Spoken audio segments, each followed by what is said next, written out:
Coop em Foco. Coop em Foco. O podcast da Cooperativa Agropecuária Vale do Rio Doce. Olá, eu sou o Daniel Zalkman e esse é o Coop em Foco, o podcast da Cooperativa Agropecuária Vale do Rio Doce. O nosso assunto de hoje é queimadas, tá?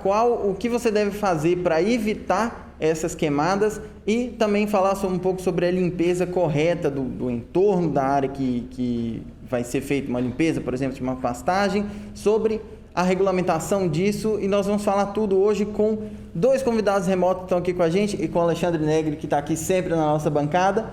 Mas antes de apresentar os nossos convidados, eu queria pedir para você seguir a gente nas nossas redes sociais.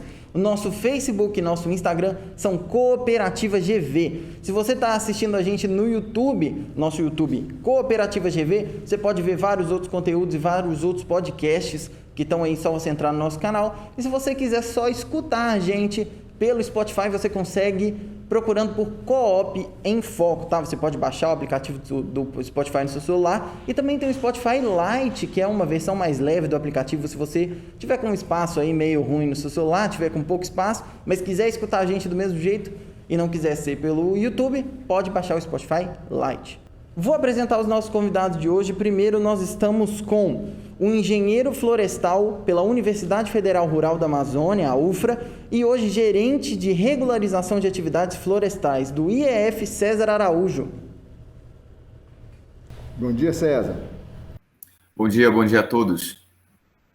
Estamos também com o arquiteto e urbanista pela PUC Minas e gerente de prevenção e combate a incêndios florestais do IEF também, Rodrigo Belo. Bom dia, Rodrigo. Tudo bem? Bom dia Alexandre, bom dia a todos. Obrigado pelo convite. Que isso, nós que agradecemos a visita de vocês dois aqui no nosso podcast. Estou aqui também com o nosso querido engenheiro agrônomo pela UFV, Alexandre Negri, gerente da política leiteira aqui da nossa cooperativa. Bom dia. Bom dia a todos e vamos aí a mais um bate-papo aí com bastante informação técnica, né? Exatamente. Bom, antes de começar o nosso papo falando sobre as coisas mais técnicas e tal, nós vamos perguntar o principal para a gente tirar uma dúvida que pelo menos vem me assolando aqui, que é a diferença entre queimada e incêndio. Não é isso, Rodrigo? Isso, vamos lá, né? Queimada é um termo muito comum, né? E as pessoas estão muito familiarizadas, tanto quanto o incêndio, né? Mas muitas vezes a gente vê um certo equívoco, né? Até uma certa confusão. As pessoas acreditam que incêndio está ligado a uma dimensão, né? Seja da altura das labaredas, seja da área queimada. Mas, na verdade, o que a gente tem é a situação que determina se é uma queimada ou um incêndio. Queimada pressupõe algo que eu tenho controle, né? Ou seja, eu consigo debelar aquilo, eu consigo parar aquilo no momento que eu preciso. Normalmente a gente controla com aceros, pessoal de campo, maquinário, enfim. Um incêndio não, um incêndio é aquilo que eu não tenho controle, então eu não consigo extinguir aquilo no momento que eu quero, né? Então, ele não tem nada a ver com o tamanho, mas sim com a característica, né? Com o fato de ter ou não controle sobre aquela atividade. Sim, e para evitar, né, uma das coisas mais básicas que precisa ser feito para evitar que essa queimada se transforme num incêndio é fazer o acero. O que é um acero? Bom, um acero, né, ele pode ser feito de várias formas. Basicamente, ele é uma faixa longilínea sem vegetação, né? Então, a gente usa aceros de diversas formas, né? No campo, principalmente, ele é usado, como é um acero, muitas vezes para delimitar uma propriedade, né? Então ele quer que o fogo não entre, ele acaba sendo um acero manual, né? Um acero de roçada, que a gente chama, ainda que ele possa ser feito com um trator ou outro item, mas ele é feito de forma a retirar toda a vegetação e impedir a propagação do fogo. É muito importante a gente pensar, né? Claro, a gente está falando de incêndios florestais, o incêndio florestal se desenvolve exclusivamente na vegetação, né? É claro que o incêndio florestal pode atingir bens, criações, mas ele é um incêndio caracterizado pelo desenvolvimento na vegetação. Então, o acero ele é uma forma de descontinuar a vegetação. É como se a gente tirasse, né, entre aspas, o alimento do incêndio, do fogo, para que ele possa ser barrado. E esse acero pode ser feito, inclusive, com o uso do fogo, né? A gente pode usar o fogo como um mecanismo de criação de acero, ou seja, retirar essa vegetação, esse combustível do fogo antes da passagem de um incêndio. Assim como o acero normal, né? São atividades que devem ser planejadas. Então, a gente não... O acero, todo o uso do fogo, ele demanda uma organização, um planejamento, é redundante isso, né? Um planejamento prévio. Assim. Então, a gente não simplesmente acorda uma manhã e fala, hoje está um belo dia para queimar, vou acender um fósforo e deixar que o fogo faça o seu trabalho. Então, a gente precisa realmente estruturar aquela ação para que ela não vire um descontrole, né? E acabe acometendo aí pastagens, rede elétrica, estradas, enfim, incêndio florestal, ele consome a vegetação, mas ele vitima todos nós, né? Nas cidades e no campo, principalmente o homem do campo, que é aquele que dispõe de maior área com vegetação, seja ela nativa, seja ela um plantio, né? Então é muito importante a gente sempre estar atento à possibilidade que o fogo tem de sair do controle, né? É um elemento natural, ainda que a gente consiga provocá-lo aí artificialmente, mas é um elemento natural e, como todos os elementos naturais, o controle dele muitas vezes é praticamente impossível. Então é preciso ter muito cuidado no uso. Uhum. E falando de planejamento, tem época certa para fazer o acero ou uma regularidade que tem que ser feita a limpeza dele? Já que a gente está falando da... Vamos lá. César, eu estou respondendo aqui, mas fica à vontade. Por favor, Rodrigo, por favor. Você tem muito mais propriedade para falar do que eu desses assuntos. Vamos lá. Gente, na verdade, o ano inteiro a gente é acometido por incêndios florestais, né? Eu vou falar de janeiro a janeiro, né? Só que, claro, por que a gente tem um período em que os incêndios ficam tão nítidos, né? Em que a gente vê incêndios na televisão? Porque a gente tem em Minas Gerais um período longo de estiagem, né? Que começa normalmente em maio, né? E hoje em dia vai até outubro, às vezes chega até novembro, né? No passado esse período era um pouco mais curto. Bom, à medida que as chuvas cessam, aquela vegetação que está com aquela água dentro dela vai se perdendo para o ar, né? Então a umidade relativa que está do ar vai caindo e ela vai puxando, né? Tal como a nossa pele, né? No inverno a nossa pele não fica mais ressecada, a gente tem mais dificuldade, muitas vezes, de respirar, se dá exatamente por isso, porque nós estamos perdendo umidade do nosso corpo para o meio ambiente. Então a gente tem problemas com incêndios o ano inteiro, mas eles são realmente perigosos para a gente a partir do momento em que a estiagem vai se acumulando, ou seja, a falta de chuva durante muitos dias, muitos meses consecutivos, e ela vai culminar normalmente nos meses de agosto, setembro e outubro, com o ápice dos incêndios. Então, quando eu faço um acero, o ideal é que você tenha um acero sempre, de prontidão.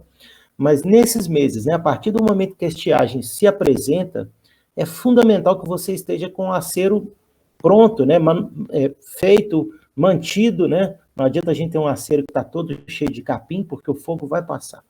Nessa época, especialmente para as chuvas em maio, à medida que a gente vai avançando vai acumulando dias sem chuva, né, e sem chuva, claro, consistente, vai ficando cada vez maior o risco de um incêndio entrar naquela área. Então, a gente deve manter o acero o ano inteiro, mas fundamental, né, especialmente nos meses aí que se seguem a maio, quando a gente começa a estiagem. Agosto, setembro e outubro, né, são os meses mais críticos, em que a gente tem fogo, infelizmente, para todo lado. Todas as forças de segurança estão sobrecarregadas com o combate aos incêndios, o IEF, o Corpo de Bombeiros, os próprios produtores, né, que muitas vezes estão ali, de certa forma, desamparados, né, porque não são áreas urbanas, então acaba não tendo a justificativa para se ter um efetivo do Corpo de Bombeiros. Então, é muito importante que a gente entenda isso, né, e tome as medidas de precaução. Eu gosto de falar que os incêndios florestais são como os incêndios urbanos, né? Quando a gente entra num grande prédio, a gente vê lá um extintor de incêndio, uma mangueira, uma brigada treinada para poder intervir ao primeiro sinal de problema. No campo tem que ser de forma muito semelhante. Então eu tenho que ter meus equipamentos para o combate, a minha equipe de campo treinada, né, sabendo o que vai fazer, conhecendo os riscos, né? O maior problema do fogo não é ser eficiente ou não no combate a ele, mas é ser muitas vezes vitimado ou não por ele. Então é muito importante que a gente trabalhe previamente, né? Se planejar para o fogo, para a confecção dos aceros, para todas as ações que envolvem os incêndios florestais e as queimadas. Ô Rodrigo, ou César, não sei, eu observo que nesses aceros existem tipos de aceros diferentes. Na largura que ele é feito, e tem uns que é só uma roçada do capim bem baixo, e tem outros que vem raspado, vai na terra. e uma abertura maior. Quando é que se usa um caso ou outro aí? Quando é que se recomenda essas diferenças? Alexandre, um acero que vai até, que raspa o solo, ele é um acero que vai me impedir a continuidade do fogo. Vamos pensar aqui que eu tenho uma braquiária, né, com, 2 metros de altura, a braquiária cresce muito, e aí eu faço uma roçada, igual você colocou, e simplesmente abaixo o capim, né, deixo ele com 10 centímetros de altura. O fogo vai passar por essa área, né, ele simplesmente vai chegar na beira dessa, vai consumir esse mato mais alto, quando ele encontrar um mato mais baixo, ele vai perder a intensidade, mas ele vai passar para o outro lado. Então, um acero em que eu não faço a extração da vegetação, que eu não deixo o solo exposto, ele muitas vezes não consegue deter o incêndio. Ele vai me dar um tempo, né? Então, ele vai permitir que o incêndio que o fogo fique mais brando, ou até mesmo que eu vá ali e apague. Mas para que a gente impeça a propagação do fogo, e quando a gente fala de propriedades grandes, né, é muito importante pensar isso. Muitas vezes um fogo se desenrola sem que eu detecte aquele incêndio. Então, se eu não tiver um acero ali raspado no solo, pode ser que a hora que eu chegar o fogo já tenha passado e comece a entrar na minha propriedade. Então, é muito importante a gente trabalhar. Largura dos aceros, né, gente, é uma informação que varia muito, assim. Então, a gente houve durante muito tempo uma regra, né, que o acero tinha que ter 1,5 vezes a largura da vegetação. Mas isso varia muito, Alexandre, é muito importante a gente explicar isso, né? O fogo, quando vem, gente, de baixo para cima, ele vem com muita intensidade, né? E aí ele ganha volume e a gente precisa trabalhar. Vamos supor que a sua propriedade está na beira de uma estrada e existe um morro, né? Sua propriedade está morro acima. Se você fizer um acero de 1,5 vezes a altura da vegetação, o fogo vai vencer esse acero com facilidade. Então, nesses casos, a gente precisa ter um acero mais largo. Já ao contrário, né, o maior risco da minha propriedade são os aceros que vão descer o morro, né? Às vezes é um vizinho que sempre usa o fogo de forma irregular. Esse acero vai poder ser mais estreito. Mas como a gente não tem controle de qual vai ser a origem, né, a gente sabe da probabilidade. Provavelmente o fogo vem da estrada, provavelmente vem do meu vizinho. A gente acaba optando por fazer aceros mais largos. Então, o que eu sugiro é, se você estiver numa área plana, mais tranquila, você pode observar essa regra de 1,5 vezes. Se você estiver numa área inclinada, eu sugiro que você dobre ou até triplique a largura do acero em relação à vegetação, de acordo com a inclinação do terreno. Se for muito inclinado, você vai ter que abrir muito. Agora, claro, né, gente? Sempre um cuidado, porque às vezes a gente abre um acero e acaba expondo o solo para uma erosão. Mas, infelizmente, a gente precisa ter mecanismos para conter a propagação do fogo. E, pessoal, só complementando o que o Rodrigo colocou para a gente do acero, né, dentro do meu know-how de intervenções ambientais e tudo mais, os aceiros, né, muitas vezes implicam na supressão de vegetação nativa, um desmatamento, né, você vai tirar toda aquela área de vegetação nativa. E aí, hoje, para vocês terem uma ideia, a realização de aceiros, elas são dispensadas de autorização. Então, você não precisa de autorização para você fazer o aceiro, de tão importante que ele é, né, para todos nós, até como uma prevenção para a própria vegetação nativa, que esse fogo se propague. Todavia, eu chamo a atenção para a largura desse acero. Como o Rodrigo estava falando, né, a largura do acero para a prevenção do fogo, né, ela vai variar. Agora, para a isenção, a dispensa da autorização para a intervenção ambiental, aí nós temos que ficar atentos. Talvez seja necessário você ir procurar, né, um posto, uma unidade do IEF para pegar essa autorização, caso você necessite de um aceiro mais largo, né? Todavia, dependendo da largura, você é dispensado. Vou dar um exemplo para vocês. Em faixas de servidão, de linha de transmissão, de rodovia, são 6 metros. Né, de largura dispensa desse aceiro. Para a unidade de conservação, se não me engano, são 10 metros, né, Rodrigo? E você tem, para outras atividades, para outras situações, são 3 metros. Então, aceiros de até 3 metros de largura, você não precisa de autorização para realizá-los. Acima disso, você pode buscar a unidade do IEF. Para essas áreas de mata ciliar ou de área de preservação permanente, numa reserva legal, esse acero tem que ser esse acero maior de 10 metros ou pode ser o de 3 metros mesmo? Não, não. O de 10 metros, essa dispensa de autorização de aceros até 10 metros é para unidade de conservação. Por exemplo, um parque, né, que você tenha, é diferente. Uma área de preservação permanente, uma reserva legal, ela já vai ser dentro da propriedade rural. Então, ela já vai se enquadrar no acero de 3 metros, né, de dispensa. Às vezes, ressalto aqui, na maioria das vezes vai ser necessário você ter um aceiro maior que isso daí para uma efetividade do mesmo. Nesse caso, você pode procurar uma unidade regional do IEF para você obter a sua autorização para a supressão de vegetação nativa e realização correta deste aceiro. Pois é, César. Falando mais aí desse assunto da autorização, eu queria saber isso. Um produtor, ele quer fazer uma limpeza numa pastagem que está isolada há muito tempo, que saiu muita vegetação ali, às vezes não tem nem arbusto, só pasto mesmo. Ele precisa ir no IEF, buscar uma autorização e a quem ele deve recorrer para poder conseguir essa autorização. Como que funciona esse procedimento aí? Hein, César?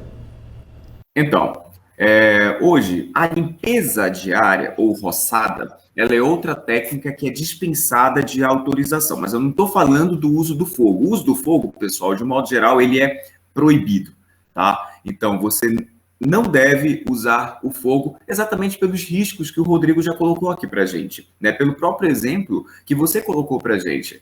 Foi queimar uma pequena área e deu um vento e levou o fogo e aí se alastrou, né? E você tem perdas econômicas dentro da propriedade, você tem perdas de biodiversidade, né? Você tem uma série de implicações pelo uso incorreto do fogo. Mas a limpeza diária, isso é muito comum, né, em propriedades rurais. Eles questionam a gente. Não, mas eu tenho um pasto, ele sujou. E aí, como é que eu faço? Essa limpeza diária com o uso de maquinário, ela é dispensada de autorização.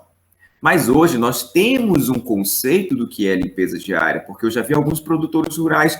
César, eu fui fazer uma limpeza diária, mas a polícia foi e me autuou. Por quê? Porque você não estava dentro desse conceito. Então, hoje, nós temos, por exemplo, eu não gosto de falar, mas não tem como a gente fugir, né, da legislação, mas nós temos um decreto hoje, que é o decreto 47749, ele é do ano de 2019, e ele traz o conceito do que seria uma limpeza diária, né, o que seria uma roçada que você tem que fazer. Então, por exemplo, dentro do bioma Mata Atlântica, que é onde vocês estão inseridos, a limpeza diária, ela se classifica como a retirada de vegetação nativa de porte arbustivo ou herbáceo, predominantemente invasora, com rendimento lenhoso de até 8 metros estéreis por hectare, né? E você não pode vender ou transportar esse rendimento lenhoso. Então, são esses critérios, mais ou menos, que nós temos para classificar uma limpeza diária, tá? César, eu quero usar o fogo na minha área. Bom, hoje nós temos também uma resolução, é a resolução 2988, ela é de 2020, tá?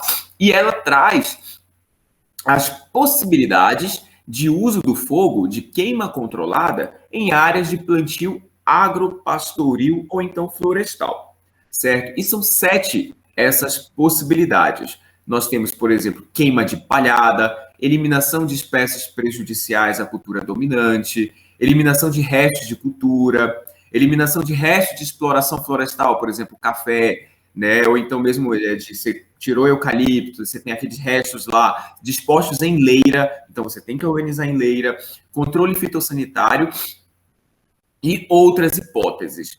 Vejam que a limpeza de área roçada, de pasto e tudo mais, a gente não tem isso especificado dentro dessa norma, porque nós temos outras opções, né? E o uso do fogo é proibido. Então, é recomendado que você adote essas outras opções. Mas, César, tem uma situação aqui muito específica que não tem outra opção.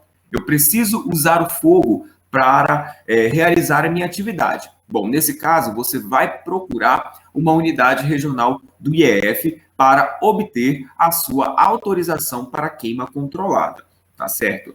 Esse pedido hoje, ele é feito online, tá? O protocolo ele é todo feito online e até mais ou menos 5 a no máximo 10 dias a sua solicitação ela é analisada e é emitido um documento autorizando você realize queima controlada. É verificada nessa autorização. É muito importante a gente ver, o que é que o pessoal vai ver, né? O que é que eles vão, quais os pontos que eles vão analisar quando eles forem analisar a minha solicitação. Primeiramente, se há uma previsão legal, né, ou técnica, porque como a gente vê dentro da norma, lá tem uma brecha. Então, com recomendação técnica, então se você tiver um laudo de um profissional atestando a necessidade para o uso do fogo, com a anotação de responsabilidade técnica, você consegue. Os outros casos, por exemplo, que estão listados na norma, você não precisa desse laudo não, tá, pessoal? Então, basta você fazer a solicitação. Se for um caso que não está listado na norma, dentro da resolução, aí você necessita desse laudo. Então, é um processo online que a unidade regional do IEF, nesse caso aí, vocês têm a unidade regional do Rio Doce, em Valadares, eles podem atender vocês. Muito legal, essa informação é importante demais, rapaz, porque esse ano a gente está observando que o ano passado nós tivemos algumas chuvas no período da seca, que ainda a pastagem ainda saía um bocado de vegetação verde, havia rebrota. Então houve um controle mais razoável das queimadas aí. Mas esse ano a gente está percebendo, tá um inverno mais quente, não está tão frio, começou aqui em Valadares, fazer frio aqui é coisa difícil, né? Mas a gente está vendo assim que está secando muito mais rápido, né? E o risco desses incêndios da agora em diante vão ser maiores ainda. Por isso que a gente está focando o nosso podcast aí com vocês nesse assunto. Então, Alexandre, sim. Deixa eu fazer um complemento na sua fala, que eu acho muito importante. Legal. A gente tem, né? O fogo está intimamente ligado à questão do clima, né? Então, porque, como a gente já falou, né, como que ele ocorre em agosto, setembro, outubro, com tanta voracidade, porque está muito seco, o capim está muito seco, né, e geralmente o fogo começa nas áreas de capim, né, que a gente chama de combustível leve, depois ele ganha força para entrar na mata, é muito difícil, mas não impossível que o fogo se inicie na mata.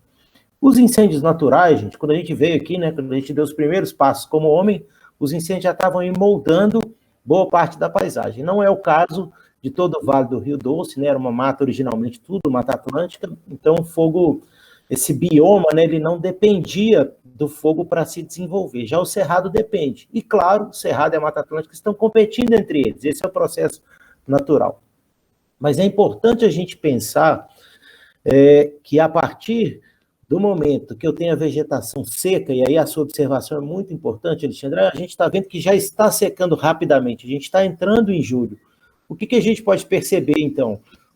Esse ano, o período crítico, né, mais propício aos incêndios, se antecipou um pouco. Então, eu vou ter que me adequar a este ano, tal como a gente faz com as chuvas, né? Choveu muito, eu planto, choveu pouco, eu não planto.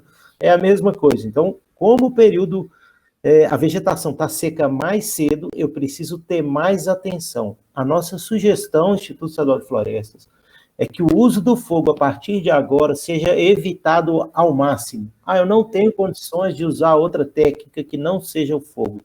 Então, redobre os seus cuidados, né? Todo manuseio de fogo, e aí não é só limpeza de pastagem, limpeza de restos de cultura, é uso de foguetes, é churrasco perto da vegetação, é fumar um cigarro no campo, é fazer uma fogueira e não cuidar dela estar bem apagada.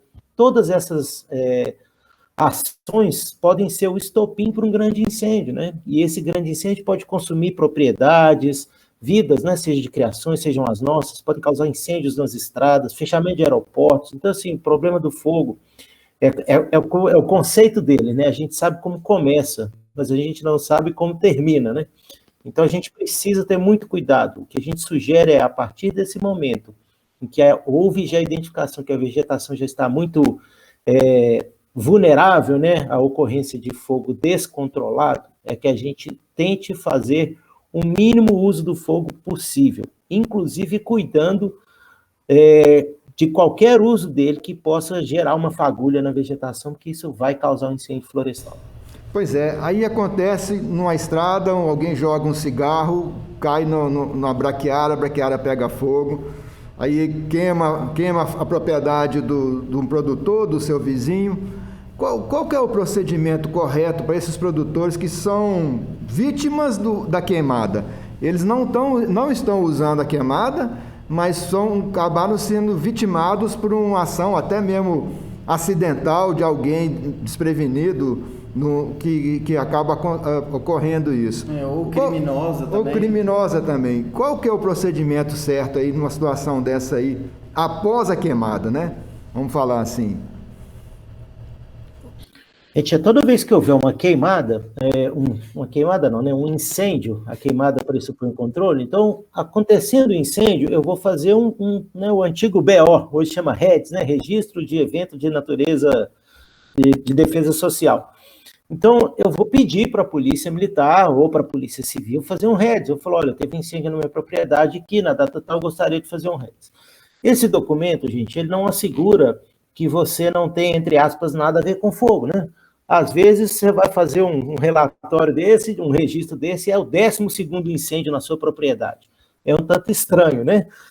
Que a sua propriedade seja vítima de tantos incêndios. Então, você tem elementos para que a polícia levante e fale, olha, tem alguma coisa estranha nisso aqui. Agora, todo evento a gente precisa fazer, tal como um assalto, né? Quando a gente é vítima de um assalto, a gente precisa fazer o registro. Se a gente não faz o registro, gente, isso não consta como oficial, então a polícia não vai saber que houve, ela não vai tomar medidas para prevenir o roubo. Mesma coisa são os incêndios. Se o IF não sabe, se o bombeiro não sabe, se a polícia não sabe, se o Estado não tem noção de que aquilo aconteceu, esse incêndio é como se ele não tivesse existido, né? Muito cuidado para notificar todos os incêndios, né? Muito cuidado, é muito importante que a gente faça isso. Houve um incêndio aqui, alguém colocou, não sei quem foi, faz o registro, né? Ele ajuda a própria polícia civil, né, que faz as investigações, a entender que há um indício de que aquele proprietário não está ligado àquela ocorrência. Claro, né, gente? Isso não segura nada, isso não é uma carta branca, lá, eu fiz o relatório, eu fiz o registro, então não tem nada a ver com isso. Mas é um indicativo, né? Então, todo incêndio, é importante que você faça seu registro, né? E é importante você ter colocado isso, Alexandre, eu já vou tocar no assunto. Muitas vezes existe uma certa pergunta, né? Eu fiz um fogo aqui, ele saiu do controle, queimou a propriedade do vizinho, eu tenho culpa? Sim, você tem culpa. Você pode não ter tido a intenção, né? A gente chama o dolo, mas você tem culpa, você vai ser responsabilizado por aquele incêndio. Claro, o incêndio que eu vou lá e provoco com a intenção, né? Eu vou lá, coloco fogo numa ponta, coloco fogo na outra, queimo a pastagem toda do meu vizinho, que eu estou em pé de guerra com ele há muitos meses, isso vai gerar vai te possibilitar uma punição mais severa, né? Um agravante na sua pena. Mas, tanto o incêndio que você provoca involuntariamente, ou seja, sem querer, quanto o incêndio que você provoca por querer, você é sim responsável por ele. O que muda é a gravidade da ação que você vai adotar, intencionalmente ou não. Legal. Alguma coisa, César, a falar? Não, acho que o Rodrigo, ele falou tudo mesmo, né? Você tem, inclusive, a tipificação para isso daí dentro da lei de crimes ambientais, né? A gente sempre aconselha mesmo a pessoa a procurar a polícia para ela se resguardar e ela ter esse comprovante, né? Que ela teve uma ação sobre isso daí. Ah, legal. A nossa região aqui praticamente não existe áreas de matas que sejam desmatadas para poder entrar com agricultura ou com pastagem. Já praticamente acabou. O que tem hoje é a área de preservação permanente. Então, hoje acontece algumas vezes limpezas de área para poder, de pastagem, para entrar com agricultura. E aí aquele resto cultural, né, o pessoal, para poder arar uma terra, aquilo vira uma palhada, acaba incomodando e algumas pessoas colocam fogo naquilo ali e muitas vezes perdem o controle. Mas normalmente isso acontece lá para o mês de setembro, outubro, quando começam os preparos de terra para a agricultura aqui. Então, como já está quase no final do período seco, o produtor já relaxa e já não preocupa tanto, né, e acaba acontecendo esses incêndios aí acidentais, vamos dizer assim, né? Mas, olha, o assunto foi muito bacana. Eu deixo a palavra com vocês. Se vocês quiserem complementar com mais algum outro tema, alguma outra pauta, para poder levar aos nossos produtores sobre esse assunto, deixo à vontade aí para vocês fazer as suas colocações. Recomendações que a gente não tenha tocado aqui, que o produtor precise saber, até para evitar que o pior aconteça. Né? Bom, a minha recomendação para os produtores eles evitarem o fogo, tá? Existem outras técnicas hoje. Agora, quando for imprescindível o uso dessa técnica, né, do fogo, que tome todas as medidas de precaução, certo? Que veja a questão, esteja com seus aceiros sempre limpos, né? Que veja a questão, tenha um material, né, para fazer rescaldo, dependendo da proporção, às vezes tem que ter caminhão-pipa esperando. César, é um excesso de proteção. Não é, gente, porque com o fogo você coloca em risco não só a biodiversidade, mas também as pessoas, né? E se passa para ser próximo a uma cidade? E se esse fogo atinge a casa do seu vizinho, né? Nós já vamos assim mudar mudar de proporção para a vegetação, né, onde você tem abrigo da flora e da fauna, para as pessoas. Então, olha o risco que você está causando. E outra coisa, as perdas econômicas que também o fogo ele pode causar, certo? Então, seja atento ao fogo, né? Esteja sempre atento a isso aí, que você pode ficar mais tranquilo, se resguardar, proteger você, sua propriedade, sua família também. Sim. Rodrigo? A primeira dica que eu dou é que a gente faça mais podcasts se trate o assunto, com certeza. Porque ele é muito longo, né? Já estão convidados para voltar. Tá ótimo, o convite já está aceito de pronto aqui. É muito importante a gente considerar, né, gente? Quando a gente fala do uso do fogo, claro, existem técnicas, né? Então, vou dar um exemplo aqui, né? Vamos supor que eu tenho uma propriedade que é no morro, eu boto fogo na base e o fogo vai embora, né? É lógico que a probabilidade de sair pulando para terrenos vizinhos, para áreas vizinhas, é enorme. Então, existem mecanismos da gente diminuir esse risco, a forma, né, quando, como e onde fazer o fogo. É muito importante que a gente entenda, que o produtor conheça um pouco mais, né? Um pouco até mesmo, por culpa até um pouco dos órgãos ambientais, né, durante muito tempo o fogo foi tratado como o vilão da história, né? O fogo é uma técnica, tem momento para ser usado como qualquer outra, né? Não adianta a gente encharcar o solo de água, que ele também vai ficar improdutivo, tal como não adianta a gente colocar fogo todo ano, que ele também vai perder produtividade gradativamente. Então, tem momento, né? Pode ser utilizado. O IF não é contra o uso do fogo, mas o IF sabe que o fogo ele é um grande problema a partir do momento que ele deixa de ser uma queimada e passa a se transformar num incêndio, né? A queimada é uma técnica do produtor, ele tem direito, o César colocou muito bem, mas a gente recomenda que ela seja usada com muita prudência, até para não desgastar ou não deixar o solo muito ácido. Mas, enfim, todo cuidado nesse momento ele é importante.